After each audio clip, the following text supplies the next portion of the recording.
Bienvenue dans Sacrée Sexualité, le podcast où on parle de sexualité, mais pas comme à la télé. Je m'appelle Livia Quero, je suis écrivaine, je suis coach en sexualité et je suis aussi très fan de comédies romantiques. Et tu vois, dans les comédies romantiques, le sexe c'est toujours automatique, fluide, génial et parfait. Et ça ressemble pas trop à la réalité. On ne nous montre pas tous les moments maladroits, compliqués, qui sont durs à naviguer. Et on ne nous montre pas non plus toute la dimension magique, sacrée de la sexualité qui va bien au-delà de mélanger les corps. Eh bien, tu sais quoi, dans ce podcast, c'est exactement ce qu'on va faire. On va parler des choses qui sont un peu compliquées, un peu difficiles et dont personne ne parle jamais. Et en même temps, on va parler de la dimension spirituelle, énergétique de la sexualité qui en fait un outil qui te permet de te reconnecter à qui tu es et qui impacte tous les aspects de ta vie. Je suis très heureuse de t'accueillir dans ce podcast et je te dis à tout de suite pour l'épisode du jour.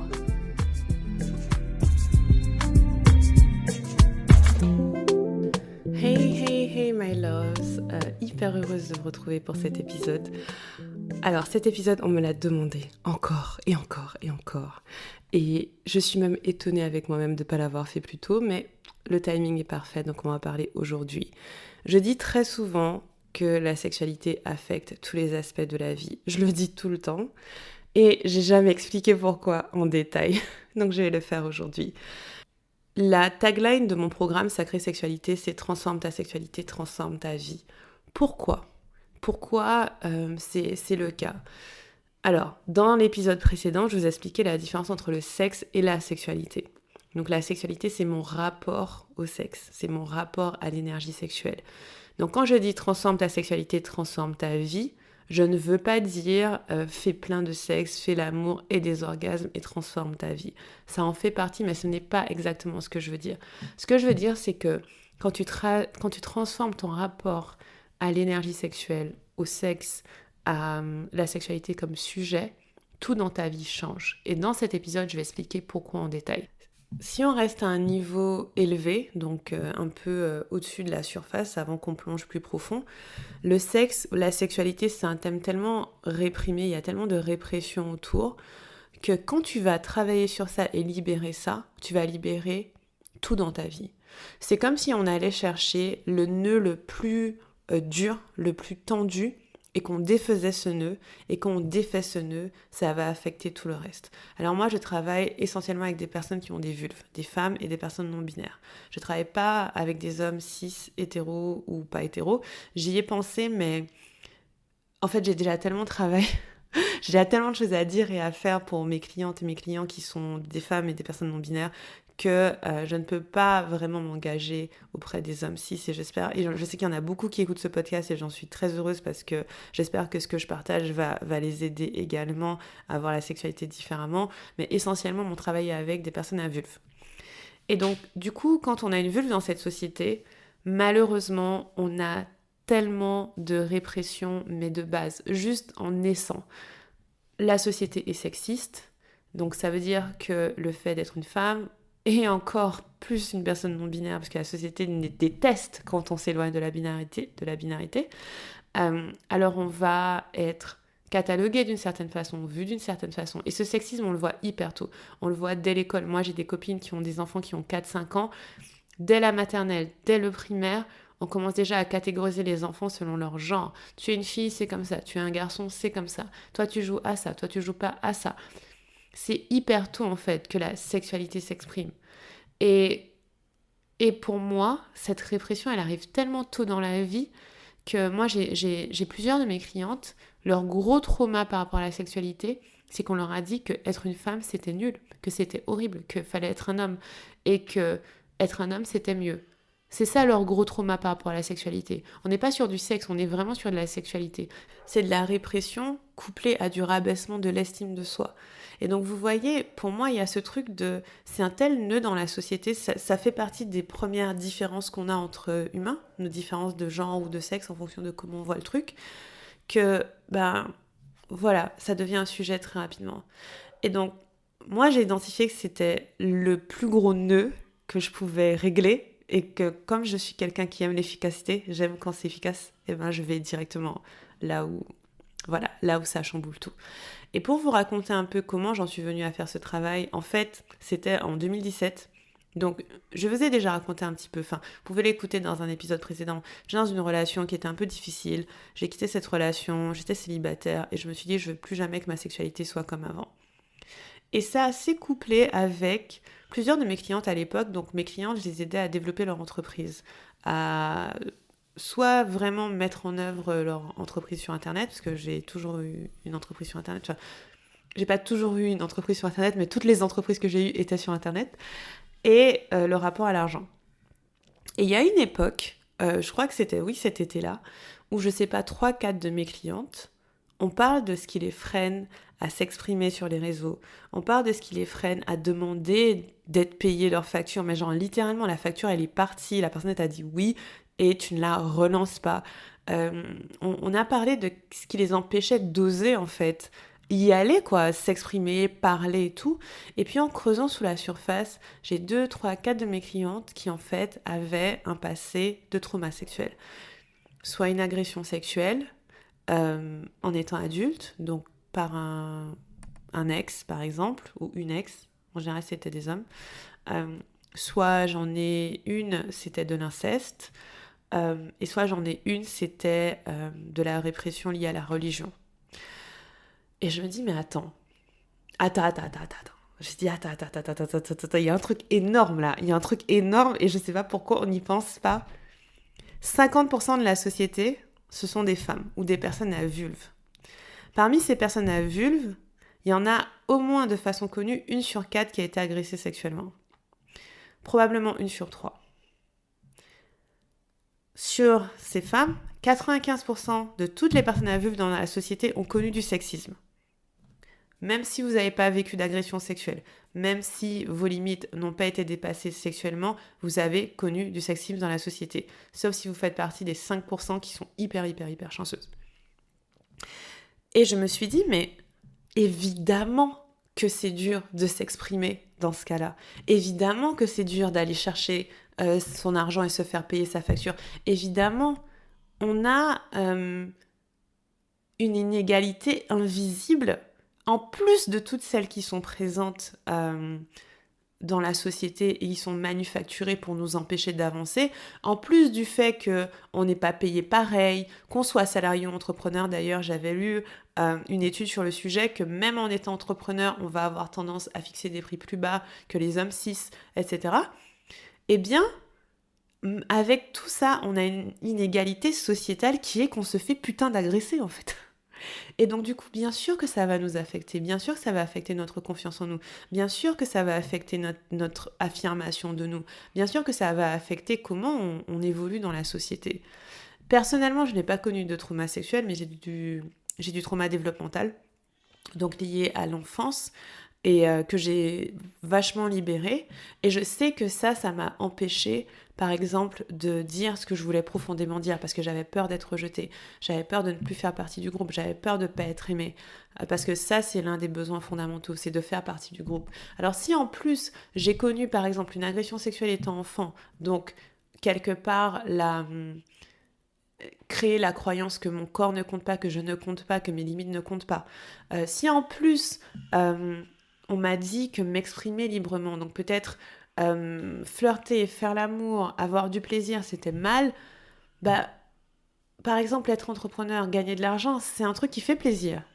Et donc, aller chercher ce plaisir, ça peut être difficile. Et donc, c'est comme ça que ça a commencé. C'est comme ça que je me suis dit, attends une petite seconde, il y a un sujet là, on n'en parle clairement pas assez. Parce qu'à l'époque, on commençait à parler, avec MeToo d'ailleurs, on commençait à parler beaucoup plus d'agression sexuelle, mais on parlait pas du potentiel de, comment dire, de se reconnecter à son énergie sexuelle. Parce que c'est ça le truc, c'est que, donc d'un pendant, j'ai toutes ces femmes qui me parlent et qui en fait, je réalise, ont ça dans leur passé, et bien sûr, ça va affecter leur capacité à être dans le monde et à s'affirmer, mais ensuite, je me dis, mais attends, si on va de l'autre côté, ok, si on imagine que c'est un arc de cercle, vous voyez les rapporteurs qu'on a quand on est à l'école, donc je suis à 0 degré. Ok, à 0 degré, j'ai eu mes agressions, j'ai pas encore été soignée, ou en tout cas, j'ai pas encore tout libéré.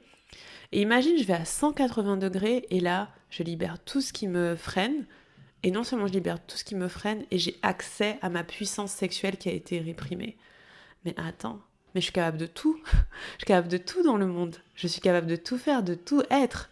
Je peux être aussi sexy que je le décide, aussi vocale que je le décide. Je peux utiliser mon expression, ma colère, mon amour, ma générosité, tout ce que tu veux. Je peux l'utiliser librement parce que c'est comme si c'était un canal qui était libéré et débouché. Et donc c'est comme ça que ça a commencé. Je me suis dit, attends. Il y a un truc qui se passe là. Et en fait, c'est hyper logique. On ne peut pas être autant de personnes à avoir souffert dans notre sexualité et que ça ne nous affecte pas. En fait, c'est une inégalité en plus qu'on a dans cette société. Et moi, je suis là pour aider du mieux que je peux à résoudre cette inégalité. Et donc voilà. Pourquoi transformer ta sexualité transforme ta vie? Maintenant, je vais rentrer dans un peu plus de détails et vous dire point par point qu'est-ce que avoir un bon rapport avec votre sexualité peut vous permettre de faire et d'être.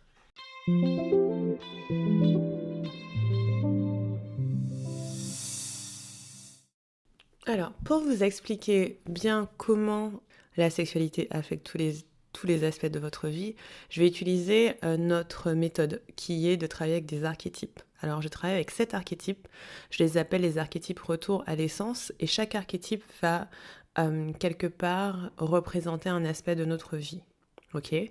Si vous ne l'avez pas encore fait, je vous invite à faire notre quiz à liviakiro.com/quiz et ça vous dira sur quel archétype vous devriez vous focaliser en ce moment avec plein de conseils sur comment avoir une meilleure sexualité dans le cadre de cet archétype-là. Donc vous pouvez faire pause 30 secondes, aller sur liviakiro.com/quiz, faire le quiz qui vous prendra 2-3 minutes et ensuite revenir. Ou bien vous pourrez le faire après, il n'y a pas de souci.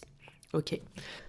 Le premier aspect qui va être affecté, c'est que quand vous allez explorer votre sexualité, votre rapport avec la sexualité, vous allez devenir de plus en plus au clair sur vos besoins. De quoi vous avez besoin, de quoi vous avez envie, qu'est-ce qui est important pour vous. Et vous allez de plus en plus le ressentir dans le corps. Je pense que c'est pas évident de savoir de quoi on a besoin.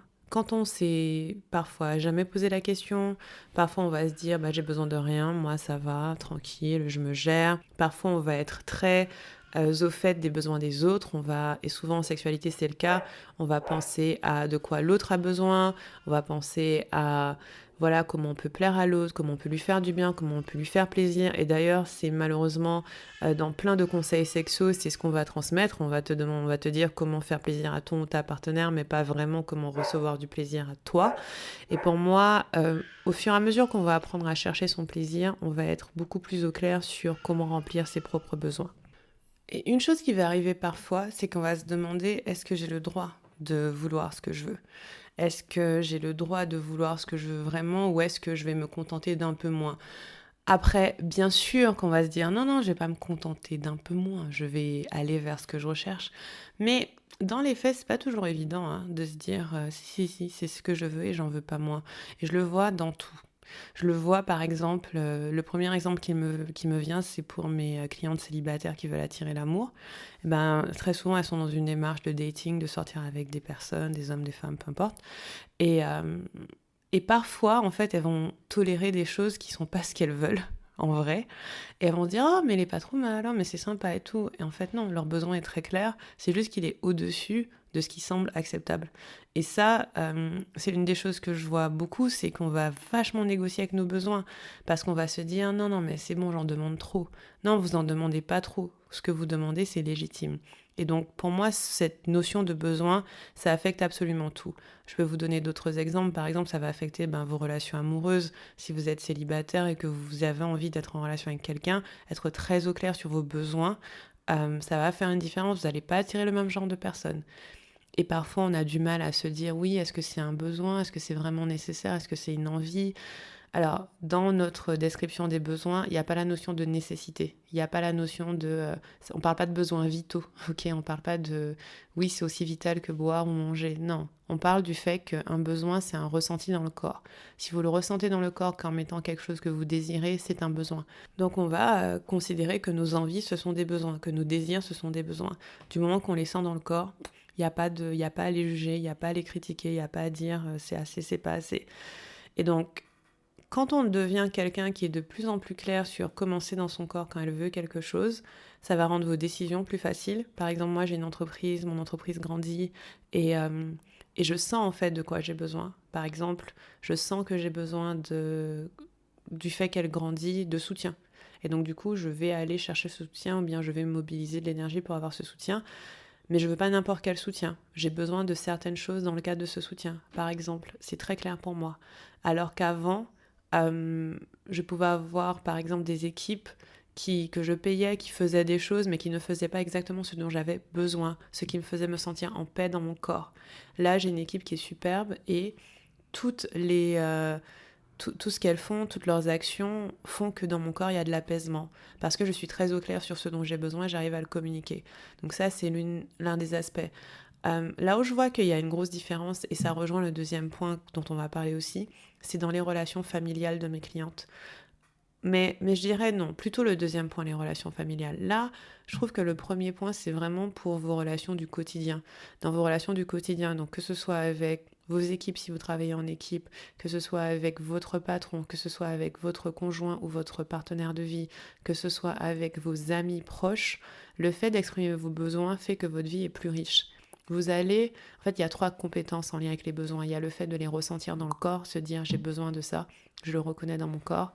Il y a le fait de mobiliser l'énergie pour faire en sorte de le recevoir. Et il y a le fait de effectivement le recevoir.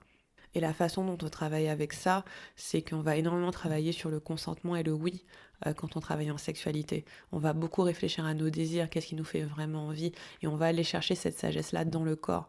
On va pas le faire mentalement. Est-ce que moi j'ai envie d'une sexualité qui est douce, relaxante et apaisante, ou est-ce que j'ai envie de kink, de BDSM, d'explorer mes limites? En fait, j'ai le droit d'avoir envie de ce que je veux. Mais plus je suis au clair sur mes besoins dans mon corps, plus je peux les exprimer et plus je peux le recevoir. Et ça affecte absolument tout. Et c'est l'un des aspects où je vois le plus de différence. C'est l'un des aspects le plus puissant. L'autre aspect très puissant et que je vois vraiment qui crée un changement radical dans la vie, mais un truc de malade, c'est le fait qu'on travaille énormément sur les limites quand on travaille sa sexualité. Qu'est-ce qu'une limite ? Une limite, c'est pas juste dire non ou dire stop. Une limite, c'est dire voici ce qui rentre dans mon espace et voici ce qui ne rentre pas. Une limite est semi-perméable, dans le sens où on n'est pas juste en train de bloquer l'extérieur, on est en train aussi d'apporter de la nourriture à l'intérieur. Donc, par exemple, ma limite peut être que, je sais pas, par rapport à ce que je mange. Je mange pas moi dans mon cas, je mange pas de viande, je suis végétarienne. Je mange pas de viande, mais je mange du fromage. Voilà. De moins en moins de fromage. Je mange pas de viande, mais je mange du chocolat. Ma limite fait que la viande reste à l'extérieur.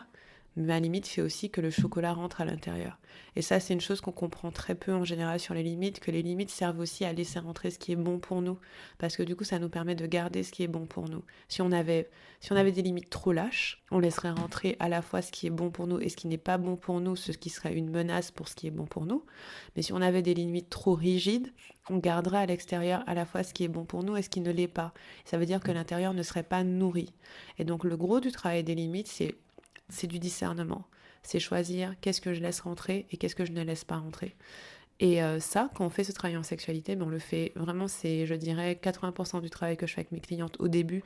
Je dirais sur les 6 premiers mois, allez, peut-être les 4 premiers mois, on fait énormément de réparation de limites. Et la réparation de limites, c'est soigner toutes les fois où vos limites ont été dépassées, votre non n'a pas été respecté, mais aussi où vous n'êtes pas fait plaisir en fait, où vous n'avez pas laissé rentrer ce qui vous faisait plaisir. C'est hyper important ça, et ça on en parle peu. Et donc du coup, je dirais ouais, les 3, 4, jusqu'à 6 premiers mois, ça remonte beaucoup pour mes clientes, cette notion de limite. Et quand on est quelqu'un qui place ses limites hyper bien, donc ça veut dire que je laisse rentrer ce qui est bon pour moi, je ne laisse pas rentrer ce qui n'est pas bon pour moi, on est dans l'abondance en fait. On est dans l'abondance, on manifeste ce qui est bon pour nous, pour moi la manifestation c'est ça. À l'époque je parlais beaucoup de spiritualité sur internet et il y a 2 phrases que je disais souvent.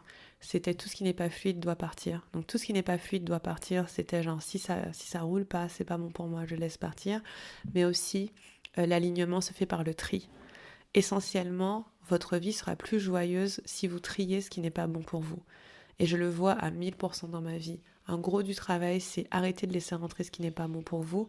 Et après, une fois que vous avez fait ça, ou peut-être en parallèle, faites rentrer ce qui vous fait plaisir, faites rentrer ce qui est bon pour vous. Et donc ça, vous pouvez imaginer que ça affecte tout. Notamment, ça va affecter, je vois que ça affecte énormément les relations familiales. Je vous en parlais tout à l'heure. En fait, quand mes clientes ou mes clients, parce que j'ai des personnes non binaires aussi, vont travailler sur leurs limites, l'une des premières choses qui changent, c'est la relation avec leurs parents. C'est un truc de ouf. On travaille aussi sur la dynamique avec le père et la mère dans le programme, mais la relation avec le parent, souvent c'est avec la mère, parce que très souvent c'est des relations un peu tendues, un peu conflictuelles, où on n'a pas reçu ce dont on avait besoin, etc. Et donc on va recréer une relation où les limites sont claires, où on va être en mode non, je ne vais pas être radicale et ne pas du tout être en lien avec ma mère, mais je ne vais pas non plus faire genre c'est open bar et elle peut me dire ce qu'elle veut. Et donc du coup on va rentrer dans une relation d'adulte avec ses parents. Je vous jure, c'est l'un des trucs les plus magiques que je vois comme effet de la sexualité, c'est qu'on n'est plus un enfant en fait. On n'est plus un enfant, on devient quelqu'un d'adulte. Et ça me fait penser au fait que même ma mère à moi, je la vois se transformer au fur et à mesure qu'elle pose ses limites. Parce que ma mère, c'est quelqu'un de très généreux. Et mais vraiment très généreux. Genre, quand je vous dis, dès que je la vois, elle me donne des cadeaux. Vraiment très, très, très généreux. Et j'ai vu au fil des années comment elle plaçait ses limites. Au fur et à mesure que moi, j'apprenais à placer les miennes, et elle plaçait les siennes. Et comment, en fait, sa vie est devenue vachement riche. Et là, je vous parle pas forcément de richesse matérielle, mais richesse relationnelle, mais magnifique. Quand vous placez des bonnes limites, vous allez voir que vos relations familiales deviennent plus saines, parce que vous êtes moins dans le ressentiment, vous avez moins d'animosité, puisque vous savez ce à quoi vous dites oui et vous savez ce à quoi vous dites non. Alors, dans certains cas, vous allez mettre une grande distance, mais dans certains cas, vous allez juste naviguer la limite et dire ça c'est ok pour moi, ça c'est pas ok pour moi. Et ce qui est beau avec le travail qu'on fait par le corps, c'est que c'est plus une limite mentale, c'est plus juste dans la tête, ok, ça c'est pas bien, je vais poser une limite. Non, on le sent dans le corps. Ça, quand ça s'est passé, c'était pas ok pour moi, donc je vais te le dire. Et ça, quand on l'a fait, c'était trop bien, donc je vais avoir encore plus de ça dans ma vie. Et je le vois affecter, pareil, mon entreprise perso. Les limites, ça fait partie du quotidien dans le sens où tout le temps je dois faire attention à l'intégrité de ce que je fais, donc notamment l'intégrité de mon groupe de clientes, l'intégrité de mon équipe, l'intégrité de ce que je partage, de ce que je ne partage pas, l'intégrité de ce que j'absorbe, de ce que j'absorbe pas. Ça, je le vois également aussi. Ouais, il y a vraiment quelque chose de magique avec le fait d'avoir des limites bien placées. Et juste une petite parenthèse, parce qu'on me pose souvent la question, comment on fait quand quelqu'un ne respecte pas nos limites? En fait, on ne peut pas forcer quelqu'un à respecter nos limites. La limite, elle n'est pas pour la personne, elle est pour nous. Donc on est la seule personne qui peut respecter nos limites. Et en fait, pour respecter nos limites, on doit toujours appliquer des conséquences quand les limites ne sont pas respectées. Vous devez savoir ce qui se passe si quelqu'un franchit votre territoire d'une façon qui ne vous convient pas. Et parfois, ça veut dire exclure la personne. Parfois, si quelqu'un ne vous parle pas comme vous avez demandé à ce qu'on s'adresse à vous, eh bien, vous allez devoir dire « Je suis désolée, je préfère ne pas interagir avec toi si tu ne respectes pas mes limites. » Aussi simple que ça. On ne peut pas forcer quelqu'un à respecter nos limites. Par contre, nous, on a le rôle de protéger notre espace et on le fait en se retirant ou en se retirant de la situation ou en retirant la situation de notre espace. Simple. Pas facile, mais simple. En fait, ce que j'observe, c'est que quelqu'un qui a un consentement hyper clair avec elle-même, une personne qui a un consentement hyper clair avec elle-même, se fait, je dirais pas se fait pas marcher sur les pieds, mais on la fait pas chier. On l'emmerde pas. Il y a beaucoup de paix dans ça.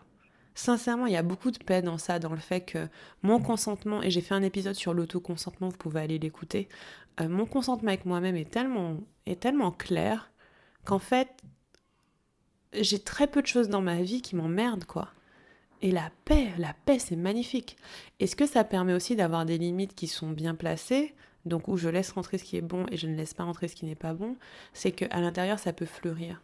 Parce que le problème avec laisser rentrer des choses qui ne sont pas bonnes pour vous, c'est que ça peut détruire ce qui se passe à l'intérieur. C'est du sabotage. Par exemple, sur mon chemin d'entrepreneur, le nombre de fois où j'ai reçu des conseils de personnes qui n'étaient pas bienveillantes ou qui n'y connaissaient juste rien, et ça m'a ralenti, ça m'a empêché d'avancer là où je voulais avancer. Alors que le fait d'être entouré de personnes, d'avoir dans mon cercle des personnes qui me font du bien, de les avoir laissées rentrer, ça m'a nourri, ça m'a fait grandir. Donc c'est assez fondamental en fait. Donc ce point-là, celui des limites, pour moi, c'est celui sur lequel on va le plus travailler si on travaille ensemble. Après, là où votre sexualité va vachement vous aider aussi, c'est dans votre expression et votre rayonnement, votre énergie sexuelle. Un autre aspect qui va vachement affecter le reste de votre vie quand vous travaillez sur la sexualité, c'est tout ce qui est votre énergie sexuelle, votre expression sexuelle va créer un certain rayonnement. Donc il y a un archétype avec lequel on travaille qui s'appelle expressionnista. Et en fait, expressionnista, elle est vraiment dans le fait de briller, de rayonner, d'être vu. Et quand on travaille sur sa sexualité, donc on a bien sûr la partie besoin et limite qui est assez fondatrice, qui est très importante. Mais on va aussi commencer à s'exprimer en étant plus soi. Pourquoi ? Parce qu'en fait, comme je le disais au début, on va aller toucher l'endroit où on est très souvent le plus réprimé, le plus empêché. On va aller toucher l'endroit qui est celui où on a tendance à pas s'exprimer pleinement. Et s'exprimer dans le sens pur du terme. Vous savez, s'exprimer, c'est exprimer le jus de quelque chose, c'est qu'on le presse et ça s'exprime, ça sort. Et donc du coup, l'expression, c'est pas juste la parole, c'est pas juste ce qu'on va dire, mais c'est la façon dont on est dans le monde, c'est la façon dont on prend notre place. Et en fait, quand vous allez bosser sur votre sexualité, vous allez commencer à laisser partir des couches et des couches et des couches de répression et de honte. Il y a énormément de honte qui est appliquée sur nous via la sexualité, soit parce qu'on a fait certains choix, soit parce qu'on a eu tant de partenaires, soit parce que c'est la religion, soit parce que c'est nos familles. Il y a énormément de honte. Et en fait, au fur et à mesure, on va laisser partir cette couche de honte, soit en faisant des pratiques sexo, mais juste en étant dans un groupe de personnes qui vous voient et qui vous célèbrent pour ce que vous faites comme chemin avec votre sexualité, eh ben, on va être de plus en plus soi-même. On va arrêter de se cacher.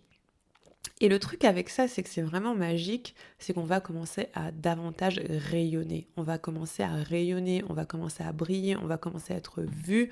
Et ce qui va être hyper important pour nous, c'est d'être bien entouré, donc d'être entouré de personnes qui amplifient ce rayonnement, pas de personnes qui vont nous projeter encore une fois de la honte. C'est pour ça que les limites sont importantes.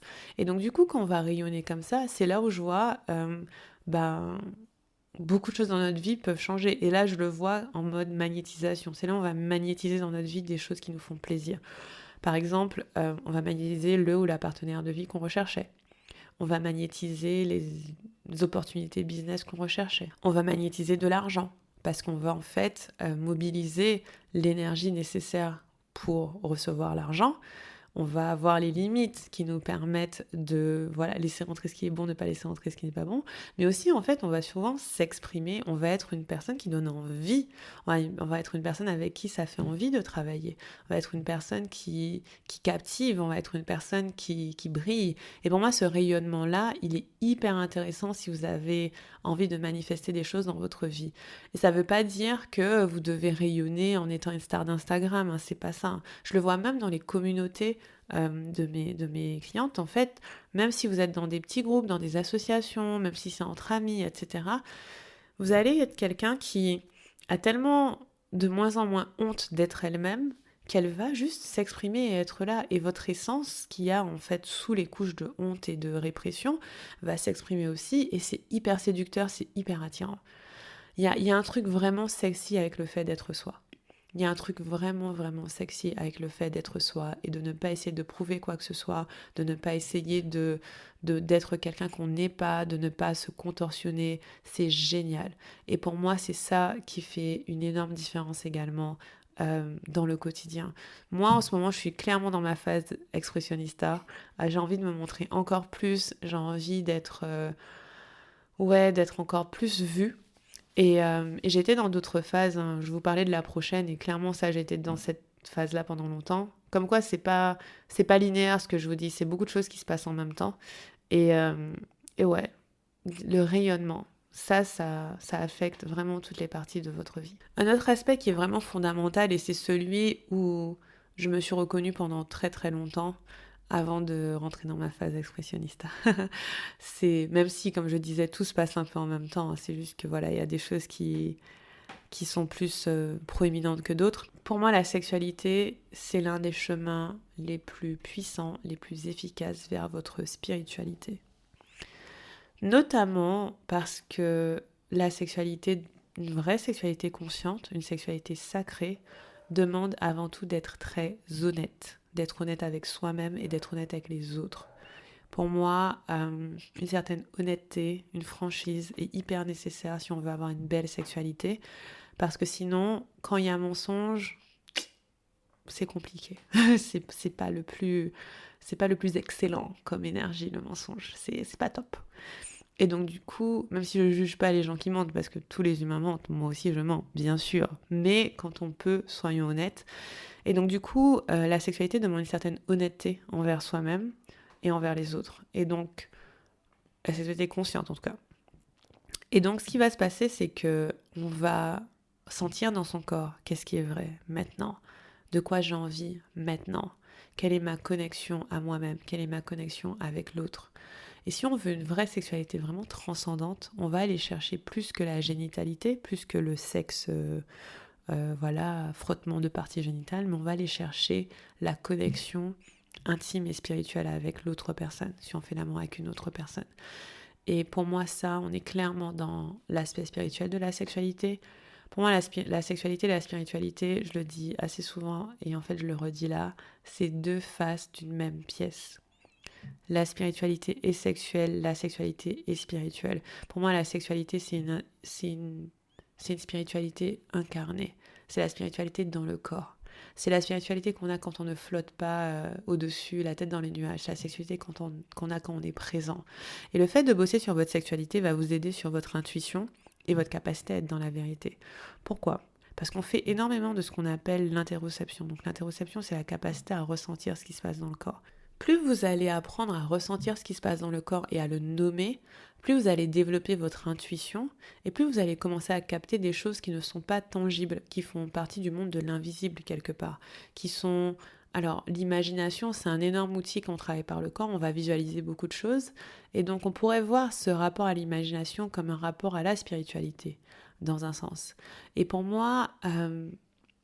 travailler sur ma sexualité m'a vraiment rapproché de ma spiritualité parce que on peut pas mentir, on peut pas se cacher. On est dans notre corps, on ressent ce qu'il ressent. Et on libère tellement de tensions, de blocages, mais même...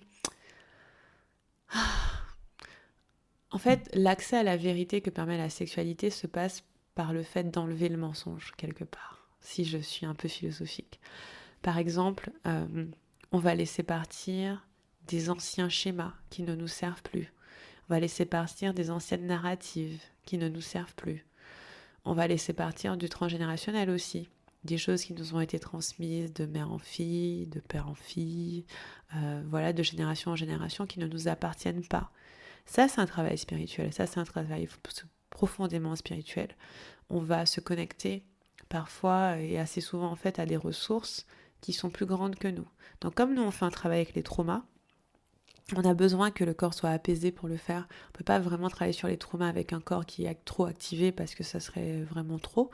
Et donc du coup, on va souvent aller chercher une ressource. Et une ressource, c'est quoi ? C'est un élément de la nature, un animal, une divinité, un ancêtre, dont la présence nous apaise, nous apporte une qualité qui nous permet de faire le travail. Et donc, ne serait-ce que le travail qu'on fait avec la ressource nous permet de nous connecter à notre spiritualité. Et il y a une personne qui m'a écrit, qui m'a dit oui, qu'elle adorait vivre cette sexualité de façon sacrée, de façon spirituelle, mais ça lui semble tellement loin de ce qu'elle vit aujourd'hui. Et je lui ai dit, tu vis déjà une sexualité sacrée. La sexualité sacrée, c'est la sexualité de la vérité. Même si vous n'êtes pas en train de faire des respirations ensemble, des méditations ensemble, même si vous n'êtes pas en train de faire des pratiques qui ont l'air spirituelles dans votre sexualité, à partir du moment où tu es dans ta vérité, ta sexualité est spirituelle. Et je dirais que même si tu n'es pas dans ta vérité, il y a un chemin spirituel qui t'attend quelque part. Il n'y a pas à forcer pour être dans ça. Parfois, on peut aller loin, on peut poser des intentions, on peut ritualiser, Par exemple, nous, on a des espaces rituels qu'on va inviter. On va dire, ok, tu imagines que voilà, tu es dans une bulle de bien-être. Tu imagines que tes ancêtres sont là avec toi ou que telle divinité de ton choix, parce que nous, on ne va pas imposer de divinité, bien sûr, est là avec toi. C'est selon les croyances des gens, etc. Et en fait, ce que la spiritualité va nous apporter dans notre travail avec la sexualité, c'est que ça va apporter une amplification d'énergie. Ça va apporter le fait que l'énergie est plus potente, entre guillemets. Maintenant, ce que notre sexualité nous apporte dans notre spiritualité, c'est un canal plus propre, quelque part. C'est comme si par exemple, moi, une façon de vivre ma spiritualité, c'est que je canalise beaucoup de messages. Je canalise avec mes guides, avec des divinités avec qui j'aime bien discuter. Enfin voilà, moi j'ai mon propre truc, hein, ok. Je pense que chacun a sa façon de vivre sa spiritualité. Et moi, je me sens comme canal. Et donc du coup, je vais canaliser des messages. Et en fait, plus ma sexualité est en paix, et plus je suis en paix avec elle, plus mon canal est propre. Plus ce que je vais capter n'est pas entaché de mes limitations, de mes croyances, de mes peurs, etc. Et ouais, enfin ça je pourrais en parler très longtemps, le lien entre la sexualité et la spiritualité, parce que pour moi c'est quasiment le même sujet. Et bien sûr, quand vous êtes quelqu'un qui est en paix dans sa spiritualité, ça affecte tout le reste de votre vie, puisque par exemple moi je suis quelqu'un d'assez détendu, comme vous pouvez peut-être le capter et le sentir. Je suis quelqu'un plutôt en paix, alors j'ai des petites crises d'anxiété, mais j'en ai vraiment beaucoup moins. Et mais ouais, mon lien avec la spiritualité me permet d'être quelqu'un de joyeux, d'être quelqu'un d'ancré, de me sentir bien dans ma peau, bien dans mon corps, de reconnaître ce qui se passe bien dans ma vie, de célébrer ce qui se passe bien dans ma vie, d'aimer les autres, d'avoir de la compassion. Et pour moi, plus je travaille sur ma propre sexualité, plus j'accompagne les autres à le faire, plus j'ai cette compassion-là, cet amour pour les humains. Après, je dois dire que je travaille sur des sujets qui sont parfois difficiles et ça a étendu ma capacité à avoir de la compassion. Mais justement, c'est plus vous allez aussi avoir de la compassion envers vous-même et vous donner de l'amour nécessaire pour avoir une belle sexualité, plus vous aurez aussi de l'amour pour les autres. Enfin bref, comme je disais, je pourrais en parler des heures, mais vous captez le truc. Alors, un autre aspect auquel on pense pas forcément, mais je le vois quand même pas mal avec mes clientes, où la sexualité va avoir un impact sur le reste de votre vie, c'est la sexualité apporte de la connexion là où on pourrait avoir de l'addiction. Je m'explique.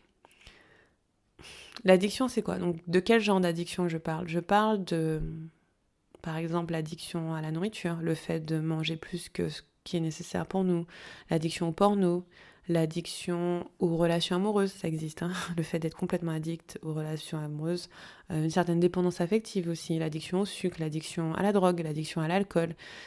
Toutes ces addictions-là, très souvent, sont ancrées dans un manque de connexion avec soi-même ou avec les autres. Là, je fais un raccourci, ok. Je ne suis pas spécialiste de l'addiction, mais mes clientes ont parfois de l'addiction et ce qu'on fait les aide. Donc, je vais plutôt partir de ce point de vue-là. Et donc, du coup, là où votre sexualité va vous aider dans votre addiction, c'est que vous allez de plus en plus être dans une connexion avec vous-même, dans un lien avec vous-même. Encore une fois, que vous fassiez du sexe avec vous-même ou pas, le fait d'être conscient ou consciente de ce qui se passe dans votre corps par rapport à votre sexualité va vous aider à créer un lien avec soi. Et en fait, plus on va créer un lien avec soi, plus on est capable de ressentir ses émotions et ressentir ce qui se passe en soi. En général, quand on a de l'addiction, c'est qu'on... Vivre les émotions est un peu difficile, c'est un peu intense. On a un peu de mal à les ressentir, à les vivre pleinement. Et l'addiction va nous permettre de trouver un chemin pour les ressentir. Même si c'est en les étouffant un peu ou en les amplifiant beaucoup. En général, on va avoir deux types d'addictions. On va avoir des addictions qui vont amplifier vachement l'énergie et des addictions qui vont étouffer beaucoup l'énergie. Et donc du coup, parce que dans notre corps, on n'a pas forcément le chemin de ressentir pleinement ce qui se passe, on va avoir tendance à aller vers quelque chose qui nous fait nous sentir mieux. Et donc on va aller chercher cette chose, ce palliatif à l'extérieur de nous. Et grâce à la sexualité, notre rapport à la sexualité, on n'a plus besoin de palliatif. C'est même pas qu'on va chercher le palliatif à l'intérieur de nous, c'est qu'on n'a plus besoin de palliatif. On va être en mesure de s'écouter, de faire circuler de l'énergie, de faire circuler ses émotions, d'apporter à notre corps ce qu'il a besoin.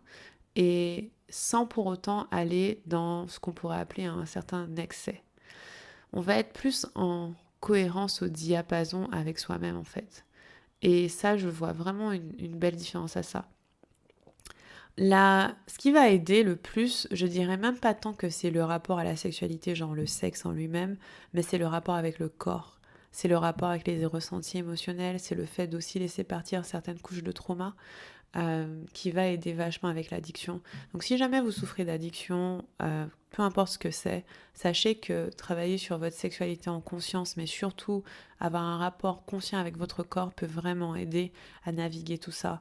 Je le vois sur plein de sujets parmi nos clientes et c'est hyper efficace. Après, c'est pas forcément rapide. Je veux pas vous faire la promesse de la rapidité. Ça peut être un peu long, mais on voit, voilà, de semaine en semaine, on voit des choses se dénouer. Des dépendances affectives se dénouer, des dépendances à la nourriture se dénouer, de l'addiction au porno se dénouer, ce genre de choses. On voit que au fur et à mesure qu'on va se reconnecter à soi, se reconnecter à son corps, se reconnecter à ses ressentis, se reconnecter à ses émotions, on a moins besoin d'aller à l'extérieur pour apaiser toutes ces sensations. Et aussi, on a plein de techniques d'apaisement qui sont saines, donc ça c'est cool. Et bien sûr, là où votre sexualité va vraiment affecter votre vie, c'est dans vos relations intimes. Donc on en a déjà un petit peu parlé par rapport aux besoins aux limites, mais là j'ai envie d'en parler dans un niveau encore différent. Et c'est en lien avec la vulnérabilité. Plus on est en phase dans sa sexualité, plus on développe du courage et de la force. C'est vrai, hein, parce qu'on est quand même en train d'aborder l'un des sujets les plus difficiles. On est en train d'aborder l'un des sujets les plus tabous, les plus réprimés, etc. Donc comme je vous disais encore une fois, efficacité, on va vraiment dans le cœur du truc, quoi. Et donc là où je vois qu'il y a une belle différence qui se fait, c'est dans notre capacité à développer des liens intimes et à être vulnérable. L'un des exemples que j'ai, qui n'est pas en fait dans les relations intimes amoureuses, c'est par rapport à ma propre communauté. Je racontais dans une newsletter récemment que moi j'ai un vrai blocage avec la vidéo. Alors, j'ai pas de blocage avec la vidéo en direct, j'ai pas le blocage à être devant la caméra, j'adore, je kiffe. J'ai un blocage à fournir du contenu préenregistré parce que je veux que ce soit parfait. Je n'ai plus ce blocage en fait. J'avais ce blocage avant de prendre conscience de ça.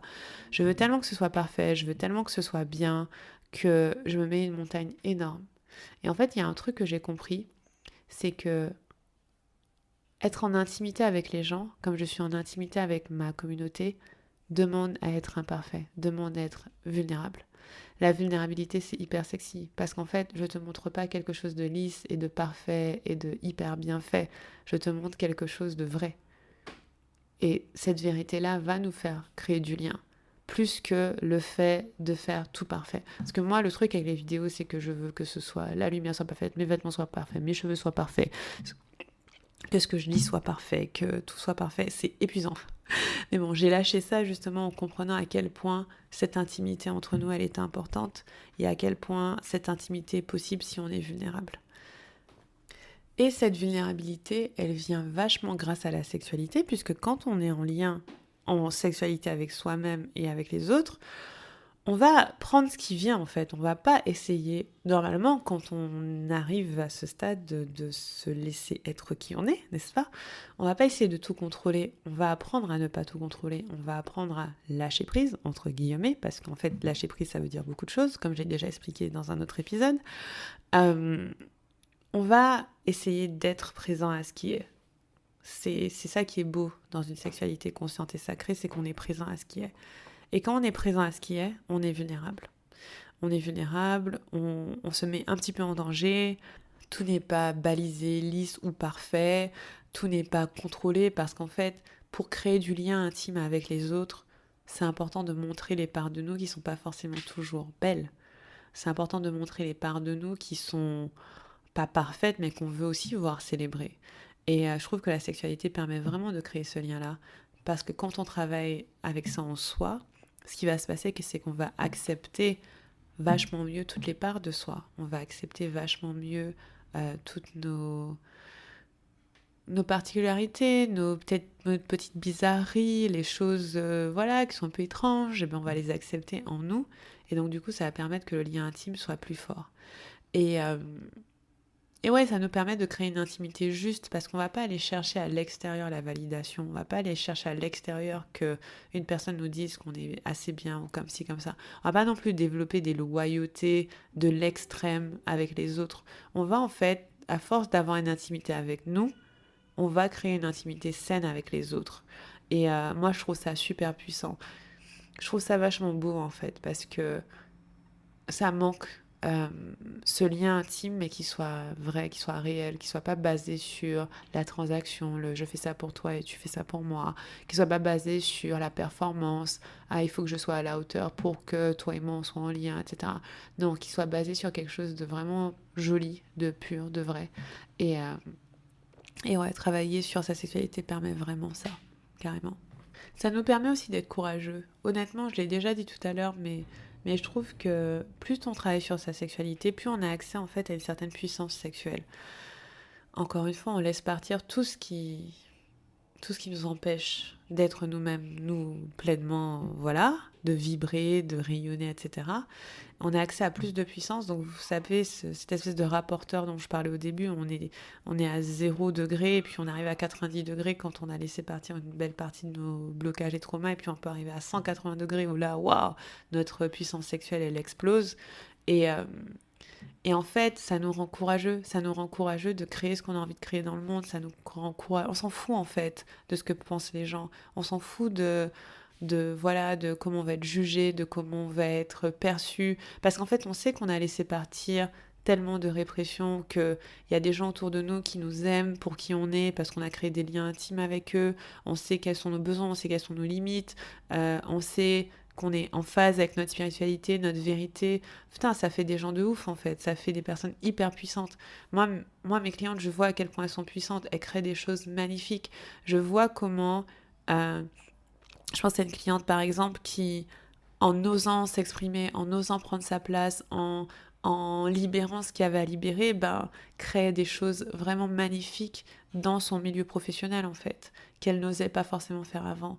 Et ça m'emmène au dernier point qui est au sens large, à un sens beaucoup plus large, disons collectif, le fait de... Vous allez apprendre beaucoup sur l'oppression en général en travaillant sur la sexualité, pas que sur la vôtre, sur celle des autres. Et il y a un moment où, probablement, à force de libérer votre énergie sexuelle, vous allez vouloir tout brûler dans le monde. Non, je rigole, vous n'allez pas forcément tout brûler, mais vous allez vouloir changer les choses.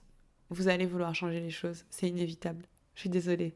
Travailler sur sa sexualité, ça rend un peu révolutionnaire. Je suis pas désolée, c'est faux, je suis pas désolée du tout. Ça rend révolutionnaire parce que vous allez commencer à voir à quel point le monde vous a empêché. Vous allez commencer à voir à quel point le monde vous a empêché d'être vous-même. Vous allez commencer à voir à quel point certaines narratives vous ont été inculquées alors que c'est complètement faux, que ça n'a pas de sens.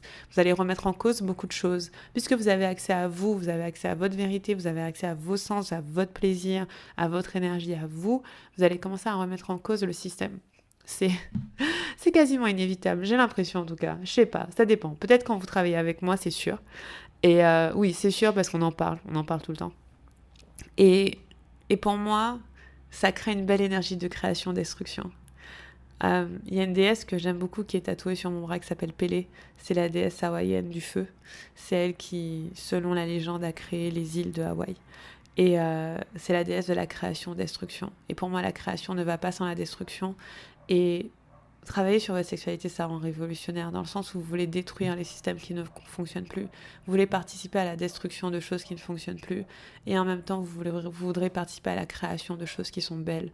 Ne serait-ce que la culture qui fait qu'on souffre dans notre sexualité, c'est un truc à détruire.